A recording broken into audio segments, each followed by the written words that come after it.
Welcome, and thank you for joining this Creative China session.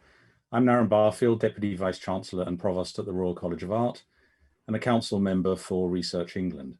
I'm delighted to be chairing this event on creative collaborations, building an infrastructure to support sustainable R&D and business growth.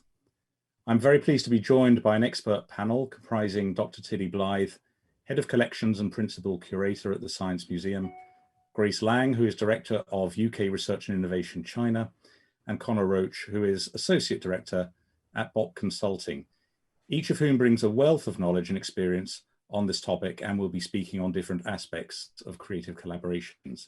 So we're going to start with a short introduction from each of our panelists to introduce themselves and outline some of the things they are working on and thinking about. So Tilly, could I come to you first, please?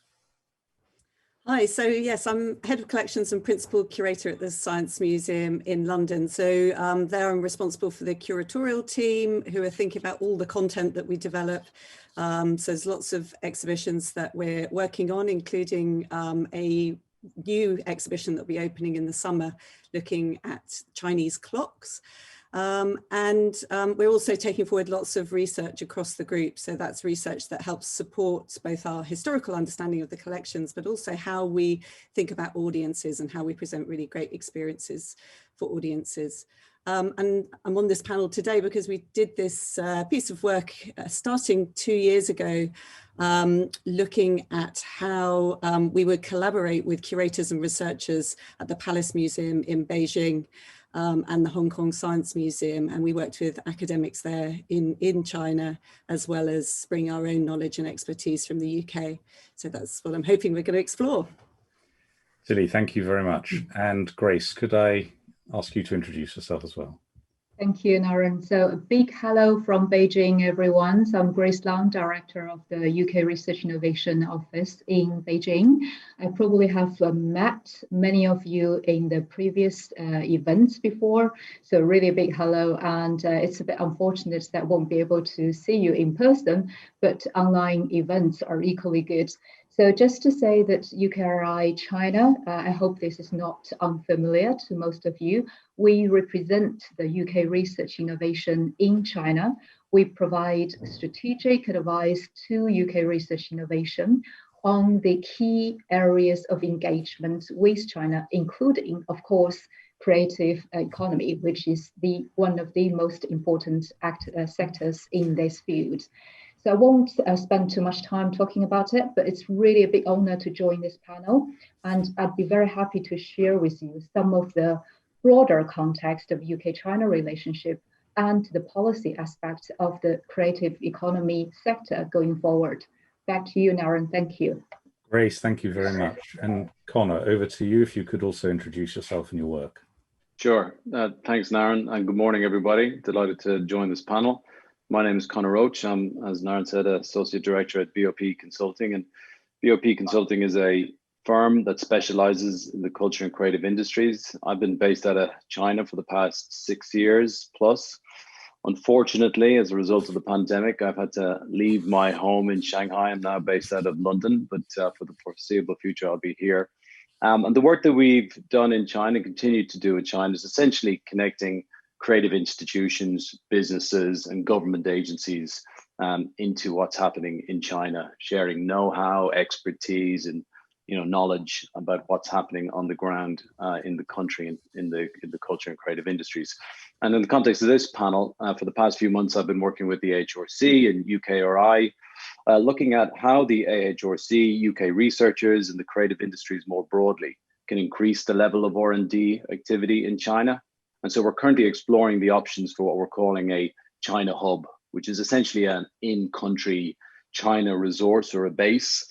And that base would be established to help researchers to overcome existing barriers to R&D activity between the two countries and potentially help drive and hope to drive a rapid scaling up of R&D activity between the two countries. So delighted to join this panel and looking forward to digging into the detail of that work. Thank you very much, Connor. So 3 fascinating areas of expertise, and I think all interlinked and very relevant. I think one of the purposes of our panel today is to consider the challenges and opportunities for future collaboration between the UK and China and within the UKRI and AHRC current programs. And the overarching aim of these programs is to enable a rapid scaling up of engagements between the UK and China in order to facilitate new collaborations in the creative industries and using immersive technologies. And of course, that's even more prevalent with the pandemic at the moment. And the idea that these would deliver sustained economic, cultural, and intellectual benefits to both countries. So the Creative China program looks at how these projects can contribute to driving growth, but also to share world-leading standards of research and innovation through the pooling of expertise, knowledge, and resources, and to catalyze new exciting opportunities to explore in the future. So perhaps the first topic I'd like to explore now to come into greater depth would be perhaps, Grace, to discuss the role of UKRI in China. Perhaps you could think about telling us how this also links to the ideas of the Creative China program and the work that has led up to it, and also how UKRI supports collaborations and the important funding, of course, that makes them possible. Naren, thank you. Very happy to respond to this. I'm sure that many of you will have worked with us in many ways, and you'll know that the biggest function of UKRI China is to maintain the strategic partnerships with the national and regional funding agencies and to provide support for the collaborative projects. So I wanted to start by talking to you a little bit more about the broader context. So we were doing a big event last week to look at the strategic funding programs that UKRI China has done over the past decade. So our office was obviously previously was RC UK China before UKRI's formation. So the office was set up back in 2007, so it's about 12, 13 years. So if you look at the wider portfolio, we have seen the fastest growth over the past 12 years, I would say. So the total investment between UKRI and UKRI's partner founders in China now has come to £370 million. Right, so that is actually quite an impressive figure comparing with all the other overseas funding agencies who have done programs with China. So we are basically massively ahead of the curve. However, you might ask, what is the percentage of the creative economy sector, right? Because this is the main area that you'd be very interested in. So I would say, if you look at just the proportion of the investment in the creative economy sector, you might not find the figure very exciting because it's probably about 10 or 15% of the total amount of the co-investment between UKRI and founders go to creative economy. However, I should point out, creative economy is actually the youngest, but the fastest growing portfolio UKRI China has with China's funding agencies. And the reason I mention this is because in China, I'm sure many of you will have had the experience, the creative economy sector is probably, I would say, the most complex landscape in terms of funding. There is no overarching funding agency in China, which is going to cause a big problem. Actually, it has caused problems for us in terms of co-funding. On the other hand, I think this is also where the UK, AHRC and UKRI and all the other leading institutions, science museums and all that actually have always mainstreamed research innovation activities in the stuff that we do. And we have supported the creative clusters, bringing academia and businesses together. So we are, I know that sometimes we don't think that we're that good back in the UK, but actually we are comparing with China. We are quite further ahead in terms of integrating academia and businesses and in the ways that we fund research and innovation. China, on the other hand, is catching up. So this again is also in some ways presenting a challenge to us. So what have we done then over the past 5 years to make the funding arrangements easier for people to access? So we have done 3 things. Firstly, we have worked extensively with different partner organizations, whether they are funding agencies, regional government funding agencies, or national funding agencies, or museums such as the Palace Museum. We have extensively explored potential partnerships with all these institutions, and we've made great progress. Secondly, what we have done, we have also tried our best to bringing in the private investment. So in some of the projects that we have co-funded, we have managed to leverage private investment, and we have also identified a few occasions to really capture the impact of those projects that we've been doing and trying to amplify the impact and trying to convince the Chinese funders that investing in research and innovation in the creative economy sector is very important. And last but not least, I think Connor is going to talk more about this, and Tilly is going to also share some of her experience of running specific projects, is we are thinking very proactively about providing some kind of support or put in place the right mechanism to sustain the partnership and help the project implementers solve some realistic, pragmatic challenges, such as IP protection, identify the right sets of regulations to help protect the content, but also create a platform where people can interact, share best practices, and identify solutions to some of the problems. So those are the things that we have done over the past few years. So I want to just finish by saying that we're still in the process of making all this happen, and will be brilliant to have feedback, comments, advice from all of the people attending this conference. And if there's anything you think UKRI China should be able to help, do come in and let us know. Naren, that's my quick response to this one, and back to you. Great, thank you. That's incredibly clear and remarkable rapid growth and quite a significant volume of growth in a relatively short time. I'd very much like to hear if Tilly or Connor would like to reflect on the big picture scenario. One of the questions I would have, Grace, which I think would be interesting for audiences, would be, I think in the UK, we've understood the concept of the creative and cultural industries for at least 2 decades. Could you tell us a little bit more about how that debate is developing in China? Yeah, that is a very good question, Naren. I feel like I probably could write a book on it.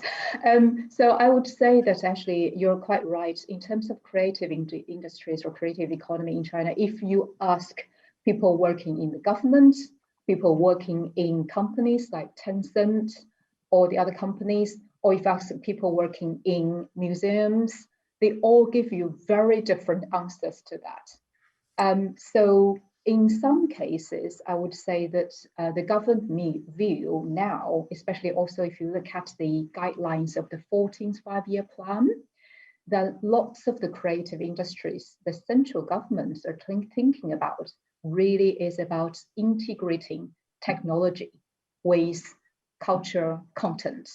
So I also heard Sylvia, when she introduced the panel, she talked a lot about the previous panels focusing on using immersive technologies. And I think that is quite right. I have seen lots of highlights in the 14th five-year plan, which obviously we have to wait till March next year. We'll see the specific point there.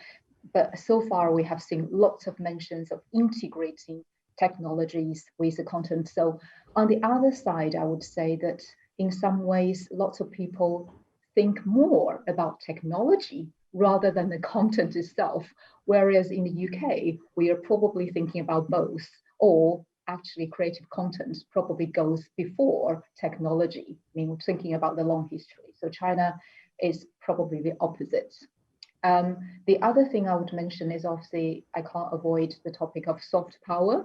So when you talk about creative economy and people working in the central government, probably will mention a lot about, bringing China's image abroad, and how do you bring those 4 classics, Chinese literature, how can you turn them into nice, interesting games? So there is a bit of that as well.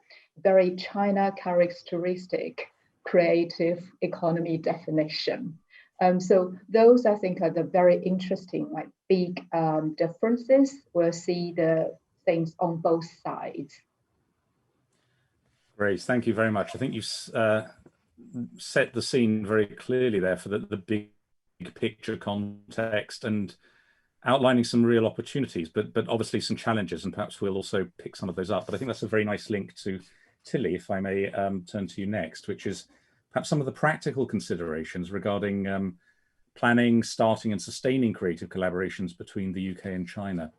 And Tilly, in April this year, you produced a report on UK-China collaboration in the creative industries, which is a really interesting set of reflections and lessons learned for collaborations in the museum and digital heritage sectors in the UK and China.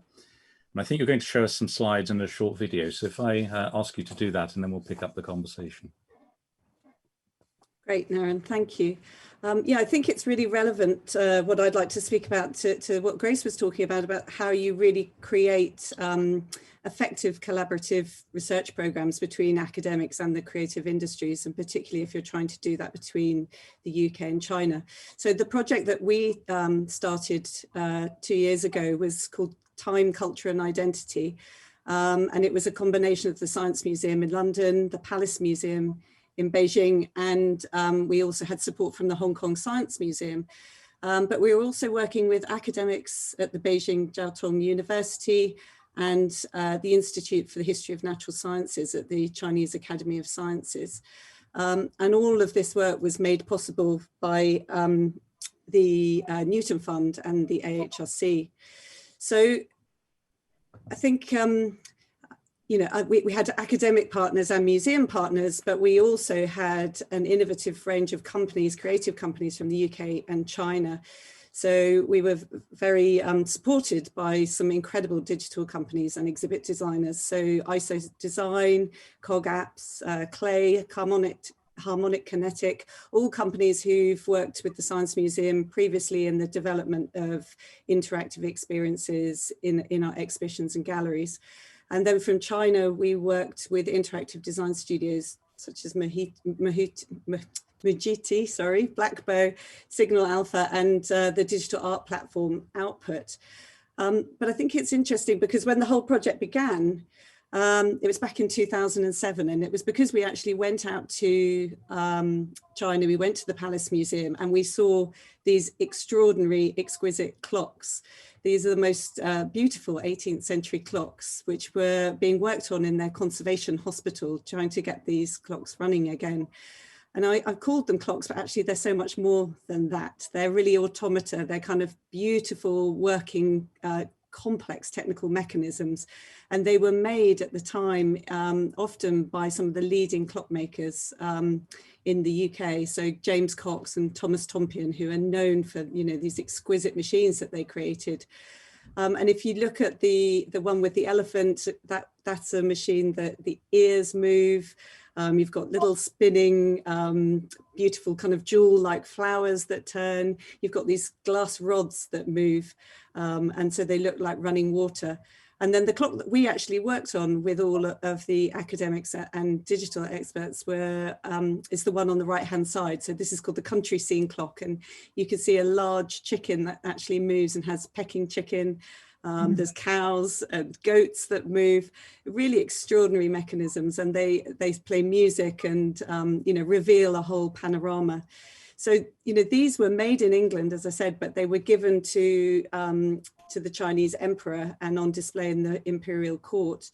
And this was partly about winning favors, but was also about international trade. And so I think what we were really interested in is how can you think about these objects from the 18th century, where you're looking into the lens of kind of technological and innovation and trade at that time between Britain and China, and how could we help that to kind of think about creative collaboration between the two countries today. So to get this partnership going, we did some really important audience research, looking at how audiences react to these clocks. So this was, we did some in Beijing, in Hong Kong, and in London.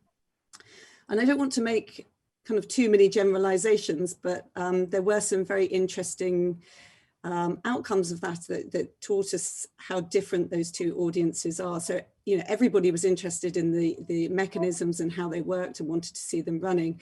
But I think it's fair to say that in China, the level of attention and the patience levels that people have are much greater than in the UK. And there was a lot more reverence for these historic objects and the antiquity of them and the academic authority that we could bring to them. So really these objects commanded a level of respect. Whereas in the UK, people need a bit more convincing that something's relevant. You know, there's these kind of tribes of enthusiasm. They don't instantly, if things don't instantly appeal, then they need to be persuaded that they're relevant. And I think, again, in China, there's this kind of ongoing cultural fascination with the philosophy and science of measuring time. But if you look to UK audiences, they're much more interested in the kind of people and the characters. So, you know, who made the clocks and how did the clocks end up looking how they look with these kind of surreal creations. So we took that information away and we did a knowledge exchange workshop where, again, we brought together the leading scholars from China and the UK in these devices. And that was fascinating because this is the first time we actually brought together, you know, research from archives based in both London and Beijing, and brought some really new insights to the historical understanding of the clocks. And then we did a digital workshop where we brought together those UK and Chinese interactive design companies. And we looked at ways that we could approach museum interpretation for the timepieces and shared kind of ways of thinking about the content and interpretation strategies for them. And again, I think it was so fascinating working in this way and bringing some of the leading design companies together, because you could just see the kind of different approaches. So again, most of the UK designers were very interested in the characters, the people, the mechanism, but in the Chinese contributors were very much interested in these kind of epic legends about heaven and the earth and the stories of the world. So that kind of gave us some interesting insights into what we might create. And on the basis of that workshop, we put out a tender to create a digital immersive experience around the country scene clock. And we're going to display this immersive experience as part of this exhibition that we're creating in the summer. So this is where we'll be displaying 25 historic timepieces from the Palace Museum. And we worked with the Chinese company Blackbow, who've been making this really large scale, stunning digital experience. They won the tender for it, and then we spent the time, both when China went into lockdown and when the UK went into the first lockdown, developing this experience remotely. So this is the housing that the experience will go in. It's multiple screens on the outside. So some of these actually show the country scene clock running. Now, we weren't able to film that because this is such a ornate and historic device that actually it's incredibly difficult to run. So we had to recreate that as a computer model, and using virtual experiences, we've really created what you won't be able to see in the exhibition. And then inside, when you've gone past the interactive screens, there's a film that talks about, or shows you some of the kind of big concepts about time and the universe, but it also helps to go into the detail of the clock mechanism. So it allows visitors to really explore the imagination in this world of the clock. So if we could just play the video.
So hopefully that gives you a sense of the kind of awe and wonder that we wanted to get across from the experience. But I think you know, there's some key things that we learned from the partnership, and we've created a document that really set that out, which is online. Anyone can download it, but it's the lessons learned, all the things we would have liked to know when we started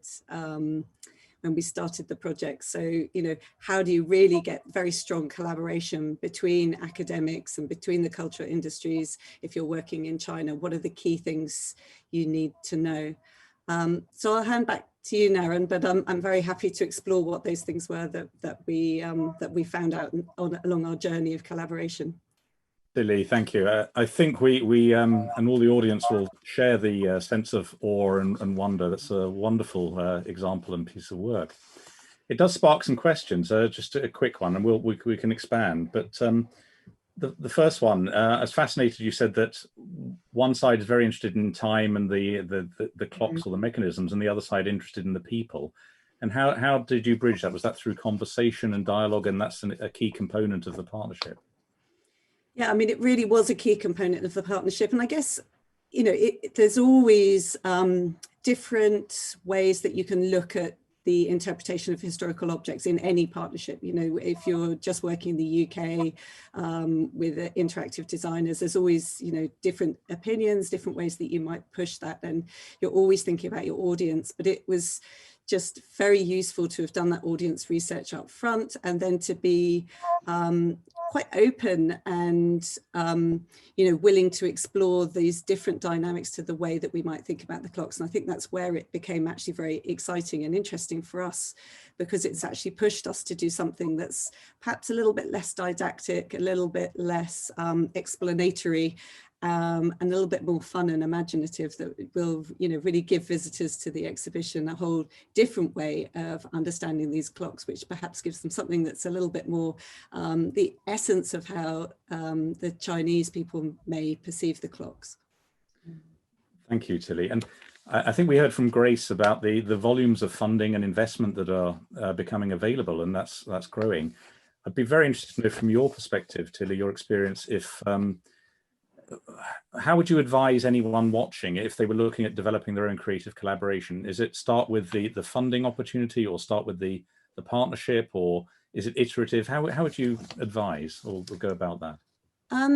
I think the partnership is first and foremost the most important thing. We couldn't have pulled this together in the short space of time that we had if we hadn't had quite a strong partnership with the Palace Museum already, and if we hadn't already been aware of some of the historians and academics who are working in Beijing.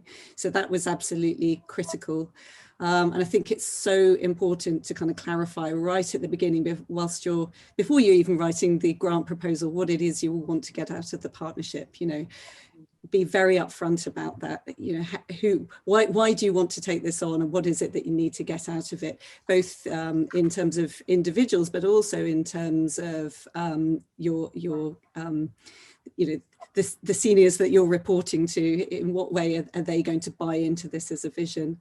And then, you know, there's just very important things in any good collaboration around roles and responsibilities. You know, who's going to actually do the everyday pushing the project forward, who's going to ensure that communication is flowing. That's so important, again, when you're working between the UK and China, perhaps with many different Chinese dialects, and with lots of both formal and informal communication needed. And I think that was one of the big things we learned, particularly working with the Palace Museum, who are effectively part of the government administration. So the kinds of levels of communication you need are at many different points. So hierarchy is really, really important. And the tone of the letter that you might send to, say, the Palace Museum might be very, very different to the WeChat that you send to your academic partner, who effectively over the course of the couple of years became quite good friends with us. So it's in some ways just the same as working in a partnership in the UK, but in many other ways much more complicated, and needs a lot of extra time and management to think through all the little details. For the time being, thank you. That's fascinating. And I myself have visited the Palace Museum and seen those artifacts. They're quite stunning.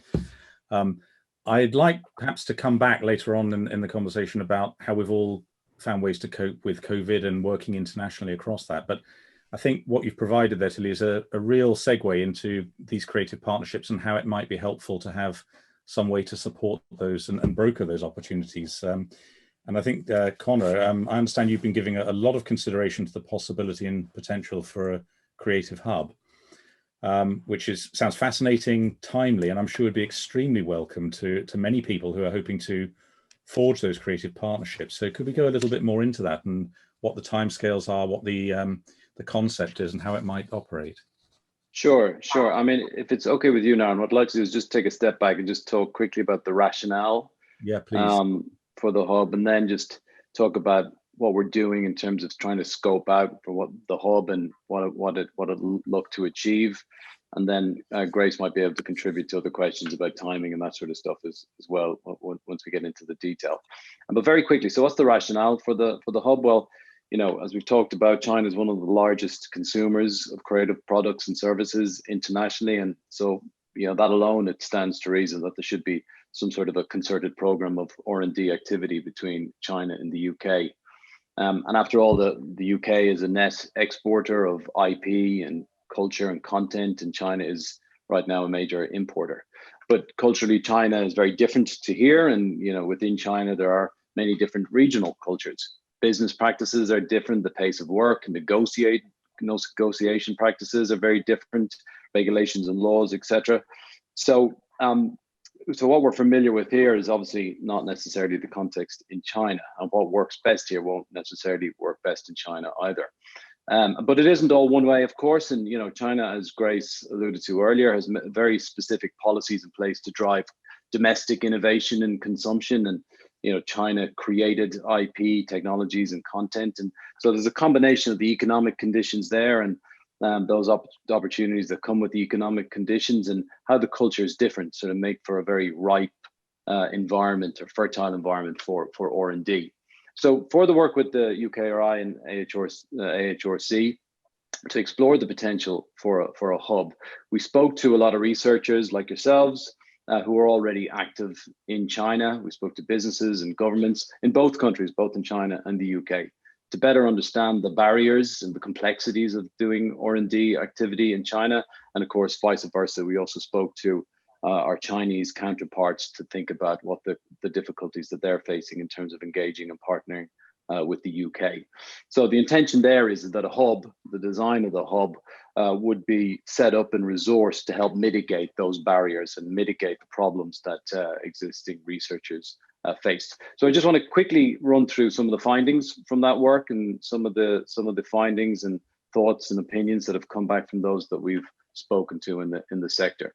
So unsurprisingly, top of the list is funding, and as Grace also alluded to, there is no equivalent of the AHRC in China, and that makes the sort of the funding landscape really quite complicated. But without sort of aligned funding programs with aligned aims and objectives, it's going to be very difficult for Chinese partners to engage in genuine collaborative R&D activity, not because there isn't an interest, but because the aims and objectives around the different funding programs as they exist at the moment are very different. And so to overcome this issue, funding programs between the two countries need to have aligned aims and objectives, and this is essential if the R&D activity is going to scale in the way that we would like and we would hope. Maintaining partnerships, as Tilly alluded to, is vital, and validating potential partnerships is also important. And you know, researchers and industry need support building and maintaining what is called guanxi in China, connections and relationships with key partners, and that's a very important part of the whole process of working in China. And this means carrying out due diligence and potentially pre-approving potential partners, supporting the UK and UK partners to navigate, negotiate the different business cultures and working ways, and vice versa. how it's ensuring that there is support there for Chinese partners to understand the working ways and the means of doing work and research in the UK. And it could also mean potentially convening a network of UK researchers and universities that are already active in China. How do we help share best practice and knowledge with colleagues, enabling the sector to work as a unit in China? And I think that's very important that knowledge and know-how is shared across the sector. Some specific issues, for example, the Great Firewall remains a barrier. And there is need for a technology infrastructure to support digital collaborations and communications. Researchers would like support in terms of developing some class of an infrastructure to help securely share digital assets between the two countries, and potential digital passport for R&D activity to mitigate some of the technical limitations that the Great Firewall imposes. And for example, we talked about immersive content. Immersive, if collaborations in the immersive space are going to be successful, that requires significant bandwidth and access to very large data sets, and that's currently prohibitive, considering the technological barriers. But it's also prohibitive considering sort of a lack of knowledge potentially in terms of the policy and regulatory regimes in China as well from the UK side. So navigating things like cybersecurity laws, data sharing, how do researchers and businesses legally collect, analyze, and share user and audience data in the context of very complicated cybersecurity laws, and again, vice versa. Understanding, as Grace mentioned earlier, the IP and copyright regimes, particularly around co-authoring. So if this is a genuine collaborative process, how do you co-author work across two jurisdictions, and what is best practice for protection, exploitation, and the enforcement of IP practices? And indeed, how should creators register, protect, and enforce IP and copyright as well, because the regimes are very, very different. And of course, once the R&D is done, how do researchers and businesses potentially take the products and services that are born out of the R&D process to market? So there's been a unanimous demand for sort of commercialization support, for co-developed products and services that are born out of the collaborative R&D activity. This means providing expertise and know-how in taking early stage IP and helping develop market-ready products for the Chinese market, and again, vice versa. And this means understanding the sort of different market conditions, audience tastes, regulatory approvals, how you develop technology at scale in the context of the two very different markets, the entire sort of commercialization process. So that's a very quick overview of some of the findings that we're getting back in terms of our conversations with researchers, and Naren, very happy to dig into some of the detail of what that means, and any other thoughts on the problems and barriers that researchers in both countries are facing. Thank you. Conor, thank you very much. That's a really wonderful quick description of some of the issues and challenges there, and it almost draws the question of how have we coped without a hub up to this point. I suppose one of the questions I'd like to put, and then draw Grace and Tilly in as well, is you described a lot of the framework issues about regulation, funding, IP protection, commercialization. I wonder if you could also touch on a little bit about any thoughts towards brokering, so that perhaps people who want to get together but may not know how to partner or how to find their audiences, if they're not established, how they might do that. Yeah, I mean, I think that would be one of the key functions potentially, of a hub, which is to say, right, okay, where are these potential partners? Who are the appropriate partners? What are their research interests? What are their business interests, etc., and how might we combine them? Right now, I think that's a very difficult thing to do. Particularly, it's difficult to do it at distance. You really need to be on the ground to have conversations, have dinners with your potential counterparts on the China side.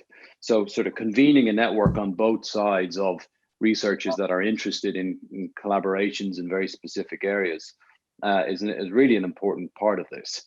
And that network, again, as I said earlier, should support the UK sector and the Chinese sector to work as a unit.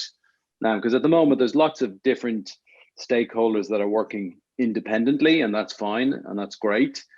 but to share that knowledge and know-how, particularly considering that relationships are relatively nascent, that I think that's a key piece. And a rising tide lifts all boats, and I think it would be mutually beneficial to facilitate those sorts of sharing. Conor, thank you. We're almost at the point to move into some questions and answers. I'd just like to perhaps just get one more thought from Grace on the potential for a hub, which sounds like a very far-sighted thing for UKRI and HRC to be doing. So could you perhaps just say a little bit about how the identification for that potential need was made, but then also how that might pan out in terms of timescales or planning?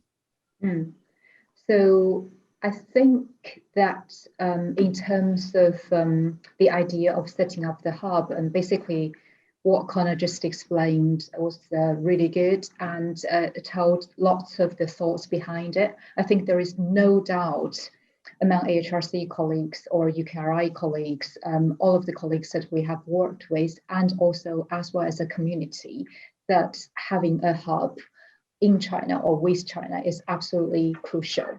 So there is no doubt about that. I think the second question, almost an important question for us all to think about, is the operational model of this hub. So lots of the things I thought the discussion that you just had, Nara, and the question you asked Conor about was really good, and you raised a couple of questions which I think that we need to think about. So first one, in terms of brokering, if I can offer some of the thoughts we have had, is that there are also some existing UK organizations which are already in place and are able to provide help in terms of brokering. For example, DIT, so Department for International Trade, they have teams working on the ground, looking after creative industries. We have the British Council China. They also have a big team working on the ground in Shanghai in different places, offering support. We also have China-Britain Business Council, CBBC China. They also have branches in China. We obviously also have the consulates teams in different parts of China. In Chongqing covers the Southwest China, and in Wuhan. So I think that the questions, I'm just using that as an example to say that we're also considering what the existing sources are, which we should try our best to actually connect our community in the UK with those existing mechanisms so that people are better supported. So that's one side of it. Second side of it is data policy. So quite a lot of that Conor mentioned about I think just to reassure you that cybersecurity law, data sharing, this happens to almost all of the research sectors that we have co-funded with China.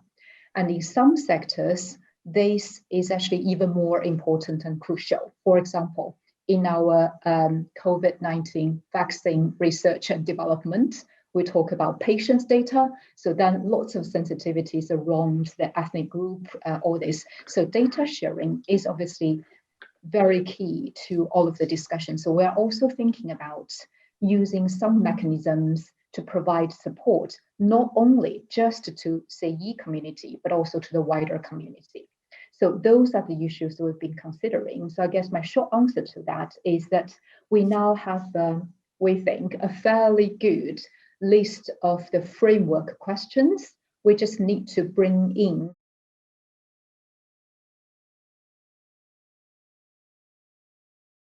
to then help get us a kind of an operational mechanism, which is never going to be ideal, but will be one of the feasible and hopefully best mechanisms that we would be able to support in the next couple of years. Great, thank you. And thank you for that very comprehensive answer. And I think certainly stakeholders, researchers, and industry looking at commercialization of research would be really keen to see how this idea might develop. I think it would provide a really important platform and opportunity to accelerate and deepen research connections. I'm going to now pull some questions in, and Tilly, I haven't forgotten you, but it's just the I think the first question I'd like to direct towards you, if that's possible, which is, I'm going to pull a general question out first, which is research conducted very differently in China? Is that your experience? Again, it's a yes and no answer. In many ways, it's exactly the same as in the UK, but I do think there's a kind of element of hierarchy that comes into the research that perhaps doesn't exist in quite the same way in the UK. So, you know, research is always about good communication, always about having, you know, good research outcomes and key research questions. But when you're working in China, there's an added layer around hierarchy and who is responsible for doing which parts of the research. And I think that one of the things we found in our project is it's just incredibly important to have people on equal standing communicating with each other. So your most senior academic needs to be speaking to your most senior people in the UK, and similarly the people who are really pushing forward the nuts and bolts of the communication need to be in communication with each other every day. So I think that probably plays a stronger role. I'm not saying that's not there in UK research, it definitely is, but it plays a stronger role in when you're working in the Chinese research environment.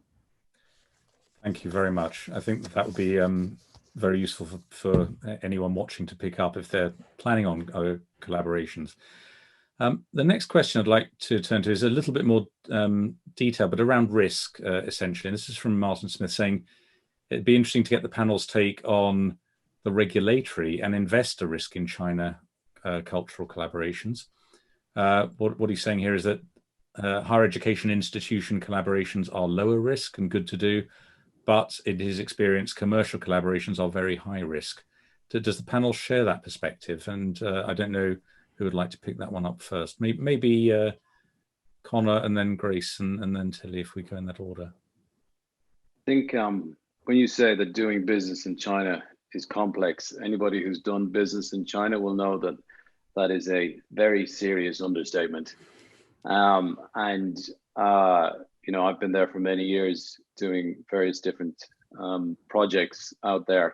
And yes, the risk is certainly high. And I would suggest the risk is high in any new territory, of which China remains really a new territory. There isn't the existing sort of infrastructure, the existing sort of relationships that you would find in, you know, other countries that we're more familiar doing trade with. So you would expect the risk to be high in that sort of context. But look, that risk points towards the sort of the support required for this idea of commercialization. And that includes understanding sort of how you ring fence potential investment, the sort of legal entities required, the how you protect your IP within sort of a particular entity, how you can enforce that protection as well, considering the very different regimes, legal regimes, IP regimes in China as well.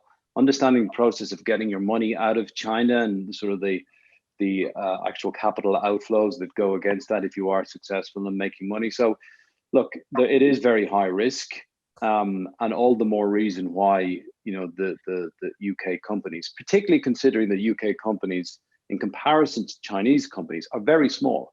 You know, a lot of the collaborative companies that UK businesses would like to work with in China are really large state-owned enterprises, and the sort of the structure of the creative industries is very different. So if you're an SME, if you're a small company in the UK, working with those very large companies is difficult, to say the least, and the risk is high. So that's why that commercialization support needs to be put in place to, you know, to support those small businesses, really understand the risk, mitigate that risk, and put the right processes and systems in place and the infrastructure, the entities in place that ring fence that risk in some way. Connor, thank you. I'm going to pull in the final question. It's very related to this, and then come to Grace and Tilly for our final comments on this, which is a question asking about the policy and regulatory challenges, which sound tough, but is it actually feasible for small businesses to collaborate in China? Or would you turn perhaps to your Chinese partner more to help with that side? Can you do it from the UK end, or is the engagement better done in the Chinese end? Perhaps Grace, you might. Yeah, I could add to what Connor just said. And again, I would start by saying that this question really is not unique to the creative industry sector. We come across this question all the time across all of the other sectors as well. So I think I'd offer two thoughts here. Firstly, in terms of the policy framework and regulatory framework, one thing that I would want to highlight is China is fast growing, and all of the policies that we are talking about, cybersecurity law and all the data law, they are evolving. So this almost says that if you want to say, can you give me a piece of paper clearly written the policy issues relevant to gaming, for example, or anything, that no one will be able to give you that because it's just being developed. And then this is a bit of living in the gray, I think. And so this is where I want to bring my second point, is the partnership. So I think Tilly highlighted this, which I completely agree. It doesn't matter which country you partner with. It doesn't matter which organization you partner with. Ultimately, it is a people-to-people relationship. It is the partnership that you have been building. If you have got the trusted partnership, you can clarify expectations up front. You talk specifically and honestly about the risks, challenges. I'm sure that things will be a lot easier. However, if you start talking about difficult or challenging questions, or sometimes even not challenging questions, just with a cold relationship, it's going to be difficult with anyone in any country. So finally, I'll just say that one thing I think is quite unique to this sector, I would say, is definitions, terminologies. So I think we kind of touched on this in our previous discussion, and I just want to emphasize this. In this area, so lots of terminologies and definitions really are very different. So my advice would be always do clarification when you first talk about what you want to get out of this project. And just to give you an example, that yesterday when we were at the development forum, and one professor said that in China, when Chinese talk about development, everyone naturally thinks about infrastructure. Whereas in the Western countries, when people talk about development, it's much more than infrastructure. We would think about healthcare, we would think about women, girls' education. Those are very important development topics. Whereas in China, mostly they will be thinking about infrastructure. So using that example just to say clarification and terminologies, making sure you understand each other's expectations, always fundamental bit of setting up a sustained partnership. Grace, thank you. Grace, Connor, thank you. That's very helpful. We have about 1 minute left before we wrap up. So Tilly, anything that you'd like to add about risks or learnings that would be helpful for our questioners? I mean, in terms of the question about small businesses, can they collaborate in China? I would say absolutely, but the work of UKRI really helped us with that. You know, it's effectively like putting a rocket underneath your project. It means that, you know, the types of relationship that you're trying to build have got it off to a standing start in many good and positive ways. So their help was invaluable. I think there's only one thing that we haven't mentioned at all, which perhaps in the time of COVID is difficult, but I can't stress enough how much meal times and sharing food is important in terms of building up that collaboration and those relationships. So, you know, the Chinese people will often expect hot meals. A cold sandwich is not good enough if you've brought a party over to the UK. Expect to give speeches, you know, all of those wonderful things that make relationship building in China so positive. So I would, you know, think about the meals you're going to have and think about the food you're going to share, because it really matters. Yeah, I absolutely recognise and agree with that. Thank you. That's really important to emphasise. I think what all three of our panelists are saying is the human dimension can't be overlooked. It's absolutely critical to establish meaningful and productive relationships, and then to understand the context, which is the regulatory frameworks, the infrastructure, the funding opportunities that come with that. As we wrap up, I'd like to thank all three speakers that we've had today. Been fascinating and very complimentary aspects to give us some insights into creative collaborations between the UK and China. Tilly, a fascinating project that you have been working on there. I'm sure many others, but the Conservation Hospital is a fascinating place at the Palace Museum, and the project you're doing is incredible there. And I would recommend people do read your report, which is going to save new collaborators, new researchers a lot of time and hopefully pain as they come to do that. Grace, thank you so much for outlining the work of UKRI and setting the scene for us in terms of the bigger picture and the long-term strategy and opportunities that can come through that.